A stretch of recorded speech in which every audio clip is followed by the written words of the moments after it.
हम एक नया टॉपिक शुरू करने जा रहे हैं, मैट्रिक्स इन्वर्जन। इसको हम किस फॉर्मूला पे देखते हैं। सबसे पहले इसका फॉर्मूला तो होता है x equals to A inverse into B. अब ये निकला कैसे वो देखते हैं। एक मैट्रिक्स है ए, एक मैट्रिक्स है x, हमने एज्यूम कर लिया, हमें नहीं पता ये कौन क्या नंबर है इसके, इसलिए हमने इसको x एज्यूम कर लिया। इक्वल्स टू में बी मैट्रिक्स, यानी कोई x मैट्रिक्स है वो अगर a मैट्रिक्स से मल्टीप्लाई होगी तो वो b के इक्वल आएगी। ये इस फॉर्मूला पे बेस्ड है। x अब हमारा इधर ही रहेगा, a इधर जाके डिवाइड हो गया क्योंकि ये इधर मल्टीप्लाई में तो यहाँ की डिवाइड हो गया। अब इसको अगर हमें ऊपर ले जाना है b के साथ तो फिर ये a इन्वर्स बन जाएगा, नीचे a है तो ये ऊपर जाके इन्वर्स हो गया, तो ये बन गया b इंटू ए का इन्वर्स। पर अगर हम इसको अगर ऐसे लिख ले इस क्रॉनिकल ऑर्डर में तो फिर ये ज़्यादा अच्छा लग रहा है, तो इसलिए हमने इसको ऐसे लिख दिया a इन्वर्स इंटू बी। ये है हमारा मैट्रिक्स इन्वर्जन का मेथड का formula, a inverse into B. अब हमारे मैट्रिक्स इन्वर्जन में जितने भी क्वेश्चंस होंगे वो इस ही फॉर्मूला पे बेस्ड होंगे। अब हम इसको एक एग्जांपल से समझते हैं। हमने जैसे क्वेश्चन ले लिया फाइंड मैट्रिक्स x, यानी हमें इसकी वैल्यू निकालनी है। हमारे पास a मैट्रिक्स दे रखी है ये, b मैट्रिक्स दे रखी है ये, और हमारा फॉर्मूला क्या था, x इजिकल्स टू में a इन्वर्स इंटू बी। ये है हमारा फॉर्मूला। अब इसके लिए हमें a इन्वर्स निकालना पड़ेगा। a इन्वर्स कैसे निकलेगा, सबसे पहले हम डिटर्मिनेंट चेक करेंगे कि इसका डिटर्मिनेंट है या नहीं है इस वाले का, तभी हम आगे क्वेश्चन कंटिन्यू कर पाएंगे। अब हमें 2 वाले का डिटर्मिनेंट निकालना तो आता है, कैसे निकालेंगे, 2 4 ज़ा 8 माइनस 3 1 ज़ा 3, लेकिन माइनस का 1 है तो 3, तो ये क्या निकला 8 प्लस 3, इसका आंसर क्या आएगा 11। तो हमारा a का डिटर्मिनेंट निकला है 11, तो इसका मतलब ये आंसर आगे आएगा। अगर ये 0 या 0 से कम निकलता तो इसका मतलब नहीं आता। अब हमारा 11 आ गया है तो इसको हम हम क्वेश्चन आगे प्रोसीड कर सकते हैं। अब a इन्वर्स निकालने के लिए सबसे पहले हमें क्या चाहिए होगा, एडजॉइंट a, राइट, क्योंकि हमें पता है a इन्वर्स का फॉर्मूला होता है 1 अपॉन डिटर्मिनेंट a ब्रैकेट में एडजॉइंट a। हमें पता है ना, ये है हमारा a इन्वर्स निकालने का formula, 1 upon determinant a bracket adjoint है, ये हमारा a इन्वर्स निकालने का फॉर्मूला है। तो ये वाला a इन्वर्स हम ऐसे निकालेंगे। हमने डिटर्मिनेंट तो निकाल लिया है, अब हम एडजॉइंट a निकालेंगे। अब एडजॉइंट a कैसे निकलेगा, सबसे पहले हमें इसके कोफैक्टर्स निकालने होंगे। कोफैक्टर्स क्या निकलेंगे इसके, सबसे पहले इस कोफैक्टर्स यहाँ लिख लेती हूँ।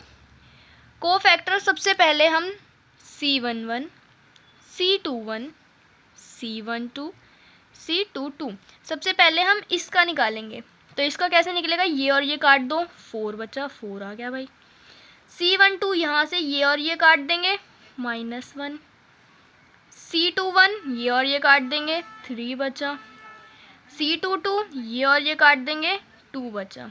ये आ गया हमारे कोफैक्टर। अब ये पूरे नहीं निकले, 1 + 1 2, इवन नंबर प्लस ही रहेगा, 2 + 1 3, ऑड नंबर माइनस लग जाएगा, 2 + 1 3, ऑड नंबर माइनस लग जाएगा, तो माइनस माइनस प्लस, 2 2 4, प्लस का प्लस ही रहेगा क्योंकि इवन नंबर है। अब एडजॉइंट कैसे निकालते हैं, जो हमारे कोफैक्टर्स होते हैं ना उन्हीं को ही हम इन्वर्स करके लिख देते हैं। सबसे पहले हम इसकी मैट्रिक्स बना लेते हैं। कैसे बनेगी, 4 - 3 1 2।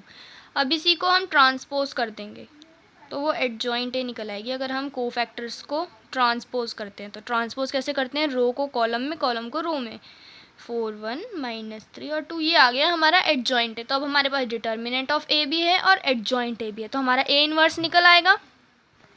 अब a इन्वर्स यहाँ पे लिखते हैं हम, a इन्वर्स इक्वल्स टू में 1 अपॉन डिटर्मिनेंट आया हमारा 11, एडजॉइंट आया 4 1 -3 और 2, ये आ गया हमारा a इन्वर्स। अब हमें इन्वर्जन मेथड में क्या इन्वर्जन मेथड का फॉर्मूला क्या है, a इन्वर्स इंटू b। तो a इन्वर्स हमारा ये निकल आया है 1 अपॉन 11 4 1 -3 और 2। अब b मैट्रिक्स क्या है, b मैट्रिक्स थी हमारी 10 -5 4 और 9। अब इन दोनों को मल्टीप्लाई कर देंगे तो हमारा आंसर आ जाएगा। चलो इसको भी मल्टीप्लाई करके देख लेते हैं भैया, पहले देख लेते हैं ये होगा ना मल्टीप्लाई।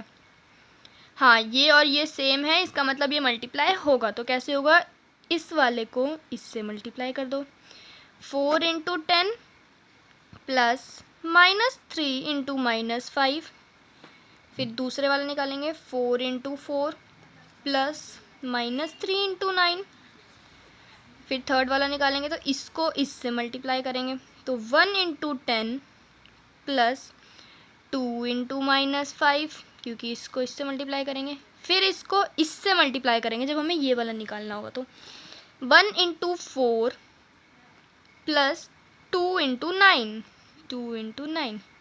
इसको सॉल्व करने के बाद हमारा जो भी आंसर आएगा वही होगा हमारा A इन्वर्स इंटू B, यानी मैट्रिक्स इन्वर्जन का आंसर। और इसको सॉल्व करने के बाद ये हो गया हमारा 55, 40 प्लस 15 55, 0 -11 22। अब ये 4 निकला है। अब इसको क्या करेंगे, जब हमने कैलकुलेट कर लिया अंदर का सारे वैल्यूज़ को, तो फिर 11 से डिवाइड कर देंगे। तो 11 से डिवाइड करने के बाद 55 को 11 से डिवाइड करेंगे 5, -11 को 11 से डिवाइड करेंगे -1, 0 को 11 से डिवाइड करेंगे 0, 22 को 11 से डिवाइड करेंगे 2।